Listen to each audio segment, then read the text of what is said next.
지금은 아는 것이 힘이다. 시간입니다.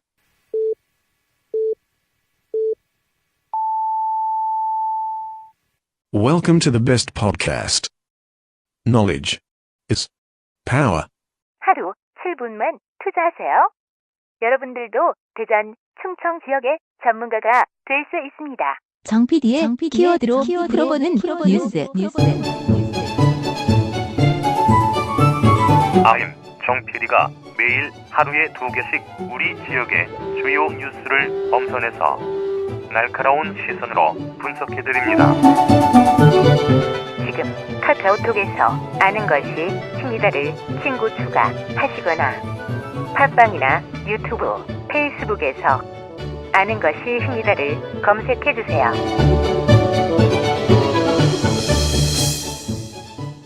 궁금한 건 못 참는 정 PD가 새로운 사람들을 만납니다. 정 PD의 엮인 사람.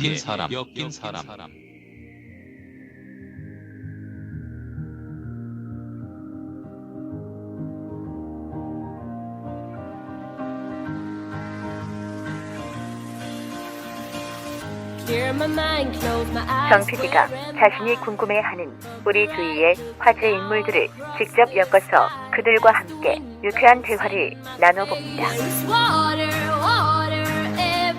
지금 카카오톡에서 아는 것이 힘이다를 친구 추가하시거나 팟빵이나 유튜브, 페이스북에서 아는 것이 힘이다를 검색해주세요.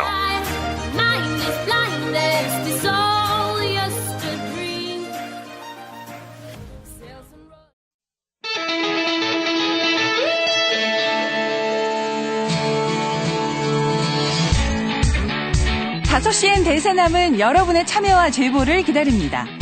오늘 바로 수고하셨습니다. 진주어머니 나머지 다 여러분의 일상, 올해는 독립운동과 서울에 대하여 문제점을 지적하고 나누고픈 현장, 다양한 소리를 보내주세요. 단문 50원, 장문 100원의 유료 문자 샵 2309, 페이스북과 카카오톡 플러스 친구에서 대세남을 검색해 참여하실 수 있습니다. 5시엔 대세남, 지금 참여하세요. 5시엔 대세남 수요일 순서 함께 하십니다.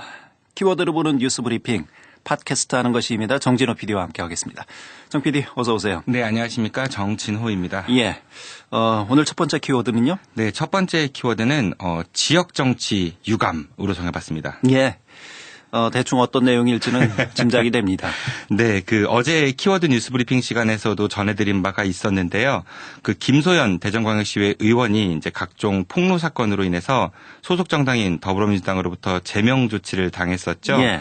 그런데 대전광역시 의회에서도 이제 김소연 의원을 제명할 것이다, 뭐 이런 이야기가 나돌고 있어서 파문이 좀 이어지고 있습니다. 의회 차원에서 제명한다는 것은 의원직을 상실한다라는 얘기잖아요. 네, 그렇게 볼 수 있습니다. 예, 그렇다면 이번 사태가 더더욱 커질 수밖에 없지 않을까 그런 생각이 드는군요. 네, 그렇습니다. 현재 대전광역시 의회는 비례대표 2명을 포함해서 총 22명으로 구성되어 있는데요. 이 중 김 의원이 포함하여서 이제 21명이 더불어민주당 소속이고 1명만이 이제 자유한국당 비례대표 의원입니다. 예. 지난 지방선거에서 지역구 의석 20석을 모두 이제 더불어민주당이 싹쓸이한 결과가 이렇게 나왔습니다. 예. 지금 김소연 의원이 소속 정당인 더불어민주당과 각을 세우고 있기 때문에 만약 이 안이 의회에 상정이 된다면 통과될 가능성도 그만큼 커질 수밖에 없겠다. 뭐 이런 생각이 들 수밖에 없는데요. 네, 전혀 가능성이 없는 이야기는 아닌 것 같고요. 예. 김소연 의원은 어제 대전시의회 기자실에서 박범계 의원의 측근으로부터 이제 이와 같은 이야기를 전해드렸다 이렇게 주장을 했고 또 이제 김종천 대전시의회 의장 역시 시의회와 동료를 지켜야 한다 뭐 이런 점에서 김 의원의 일련의 행동들에 대해서 좀 유감을 표명했고요. 시의회 차원에서 운영위를 통해 징계 논의를 하자 뭐 이런 의견도 나왔다고 그렇게 이야기했다고 합니다. 공식적으로 논의가 진행되는 건 아니죠, 현재? 예, 현재 얘기만 나오고 있는 겁니다. 예. 어제 기자회견장에서 김소연 의원이 또 한 가지를 지금 폭로를 한 것 같던데요. 네. 당내 경선 과정에서 권리당원 명부가 유출이 됐다 이런 부분에 대한 폭로가 있었던 것 같습니다. 네, 그렇습니다. 김 의원 주장에 따르면 이번 폭로 사건으로 구속된 변재영 씨를 비롯한 박범계 의원 측근 인사들이 허태정 당시 대전시장 후보의 경선 등에 이 권리당원 명부를 가지고 지원했다 이렇게 이야기를 하고 있습니다. 예. 뿐만 아니라 김 의원은 더불어민주당 당대표 경선 당시에 박범계 후보를 지원하기 위해서 시당 관계자들뿐 아니라 일부 시민사회단체 인사들에게까지 예비 경선과 관련된 명단이 흘러갔다 뭐 이런 정황을 폭로하기도 했습니다. 이 권리당원 명부 유출은 불법 행위고요. 네. 이게 부정선거의 가장 기본적인 행태 중에 하나이지 않습니까? 그리고 설사 권리당원 명부가 아니더라도 일반 명단도 개인정보이기 때문에 사실은 유출해서는 안 되는 거죠. 예. 이렇게 되면 권리당원 명부가 유출이 되면 집중적인 명단을 통해서 선거 운동을 통해서 민의가 왜곡될 수 있다 이런 부분들이 지적이 되는 거죠. 네, 맞습니다. 이게 조직 선거의 가장 큰 폐해라고 볼 수도 있을 것 같은데요. 특히 지방선거의 경우는 풀뿌리 민주주의의 구현이라고 말은 하는데 예. 이게 이제 풀뿌리 민심의 반영이기보다는 그냥 지역에서 누가 더 조직 기득권을 가지고 있느냐 뭐 이런 싸움 같아가지고 정말 씁쓸해 보입니다. 얼마 전 한 구의원이 이제 인터넷 언론을 통해서 이런 인터뷰를 좀 했었거든요. 구의원은 정치인이 아니고 그냥 봉사하는 자리인 줄 알았다. 뭐 시의원들이 다 알아서 하면은 구의원은 그냥 그 일 내려받아서 하면 되는 그런 자리로 생각했다. 예. 그래서 이제 동네에서 조그마한 사회 사업이나 하면서 의정 활동을 하려 했다. 뭐 이런 이야기를 했는데요. 안타깝지만 이게 우리 지역 정치의 현재의 수준인 것 같습니다. 예. 구의원은 기초자치단체를 견제, 감시하고 또 예산을 심의 의결하는 의회의 일원으로서 책임이 정말 엄청난 자리지 않습니까? 그렇죠. 대전이 광역자치단체니까 그렇지. 예를 들어서 대전 서구는 경기도 성남시나 뭐 수원시와 동급인 기초자치단체입니다. 그래서 이제 대전의 구의원이면은 경기도 성남시 의원 아니면 수원시 의원 이런 분들과 동급인 거거든요. 명칭만 구의원인 것이지. 일각에서는 이런 기초의회에서 정당 공천을 폐지해야 된다 뭐 이런 주장도 끊임없이 나오고 있죠. 예. 근데 이에 대해서 반대하는 측에서는 뭐 지역 토호들을 중심으로 무분별하게 이제 후보들이 난립할 수 있는 거를 이제 정당 공천제를 통해서 정당이 걸러준다 뭐 이런 명분을 내세우고 있는데요. 하지만 안타깝게도 정당들이 거르고 또 거른 결과가 바로 오늘인 것 같습니다.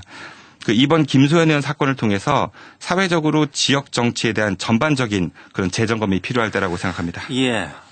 애초에 이제 금권 선거, 이 불법 선거 관행을 좀 바로 잡자라는 취지가 서로 이제 폭로전으로 흐르면서 이 진실 공방으로 변질되는 것이 아니냐, 뭐 그런 안타까움이 좀 듭니다. 네, 그렇습니다.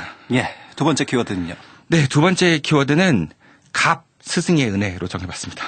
어떤 얘기입니까? 보통 선생님 혹은 스승님 하면은 우리 김현사 아나운서께서는 어떤 이미지가 떠오르시나요? 뭐 존경의 대상이죠. 네, 학교에서 배운 스승의 은혜는 정말 그렇게 아름다운 모습입니다. 그렇죠. 그런데 이렇게 아름다운 대다수의 스승님들의 얼굴에 먹칠을 하고 있는 일명 이제 갑질 스승들이 있어가지고 사회적으로도 큰 논란이 되고 있습니다. 어떻게 갑질을 했나요? 어제 뉴스에서도 이제 심석희 선수 관련한 이야기 나왔었잖아요. 쇼트트랙 국가대표. 네, 맞습니다. 예. 오늘 오전에 또 우리 지역 대전 서구에 있는 한 사립대학교에서 이제 교수의 비정규직 직원, 그러니까 이제 조교를 말하는데요. 교수가 조교에게 여러 차례 갑질을 했다, 뭐 이런 성토하는 기자회견이 있었다고 합니다. 예. 정의당 대전시당 비상구를 통해 제보받은 내용이라고 하는데요. 이 대학에서 비정규직 조교로 일하고 있는 9명의 노동자들은 한 교수로부터 이제 폭언과 성희롱 이런 것들을 당했다고 주장을 했습니다. 예. 그 내용을 이제 방송이라 제가 직접 다 전해드릴 수는 없고요.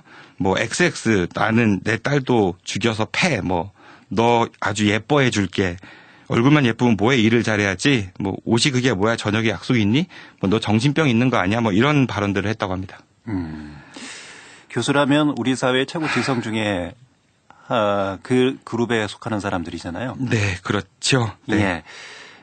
이런 교수들의 입에서 나왔다라고 믿기 어려울 정도로 뭐 요즘 워낙 이런 뉴스들이 많아서 그렇긴 합니다만 더군다나 이 제자를 상대로 해서 이런 얘기를 한다는 건 참 상식적으로 납득이 안 되네요. 네, 그렇습니다. 이게 또 학업과 뭐 일과도 전혀 상관없는 이야기인 거죠. 예. 물론 이제 친해서 그렇게 얘기했다고 할 수도 있겠지만은 원래 친할수록 더 조심하고 줘야 되지 않습니까? 친한다고 이런 얘기를 하나요? 예, 아나운서하고 저하고 친한데 저한테 굉장히 존중해 주시죠, 평소에? 항상 존대합니다. 네네, 그렇습니다. 그리고 이제 서로 친하다고 생각해야 친한 건데, 뭐, 예. 한쪽만 친하다고 생각하면은 아무래도 좀 이거는 무리가 있는 것 같습니다. 문제는 또 있습니다. 이 학교 고위 관계자의 장애인 비하 부당해고 사건도 있었는데요. 이 대학 통학버스 운전원인 비정규직 장애인 노동자 A씨가 재계약 불가 사유를 통보받으면서 이 학교 고위 관계자로부터 폭언에 가까운 그런 장애 비하 발언을 들었다고 합니다. 예. 그 이후 A씨가 노동위원회와 국가인권위에 이제 해당 사건을 제소했고 부당해고 판정이 예상되자 학교 측은 이제 A씨에 대해서 면직 취소 및 재임용 채용을 한 바 있다고 합니다. 그래서 이제 학교 측은 한 달 동안 이제 일을 안 시켰기 때문에 급여 200만 원 정도를 소급 지급했다고 하고요. 근데 또 이제 A씨가 일을 못했기 때문에 그동안 그 일을 외부에 맡겼었고 그래서 학교 측은 지출하지 않아도 될 600여만 원을 추가로 지출했다고 합니다. 예. 이거는 또 뭐 법적으로도 문제가 될 수가 있다면서요. 이렇게 돈을 지급한 것은요. 네, 그렇죠. 일단은 회사에 손해를 끼친 행위가 되니까 넓은 의미의 배임으로 볼 수도 있을 것 같고요. 이 장애인 노동자는 복직을 하긴 했지만은 결국은 주변 분위기가 좀 많이 좀 싸하지 않겠습니까? 그래서 10월 30일에 일을 그만두었다고 합니다. 사정이 이런데도 이 학교 측의 대응은 좀 소극적이라고 하는데요. 교수 갑질 사건에 대해서는 아무런 조치도 취하지 않고 있다가 이제 교육부에다가 민원을 제기하고 나서야 진상조사위원회를 구성하겠다 이렇게 나오고 있고요. 장애인 노동자 비하 및 부당해고 건에 대해서는 묵묵부답으로 일관하다가 교육부에 역시 민원이 제기되자 해당 당사자 B씨가 A씨가 장애인인지 몰랐다. 그리고 폭언 역시 간접 폭언이었다. 뭐 이렇게 주장을 했다고 합니다. 예. 더욱 놀라운 것은 이 고위 관계자 B씨가 언급한 이 B씨는요, 앞에서 언급한 첫 번째 사례의 징계위원으로도 참여했었다고 합니다. 예. 대학을 지성의 전당, 이 상아탑이라고 하는데 이 대학 내에서 벌어지는 갑질 참 납득할 수도 없고 이런 부분들은 어떻게 해서든지 이제 개선이 돼야 하는 대학 내 문화이지 않을까. 왜곡된 문화죠. 이런 네, 문화들은. 그렇습니다. 예. 정말 화가 나는데요.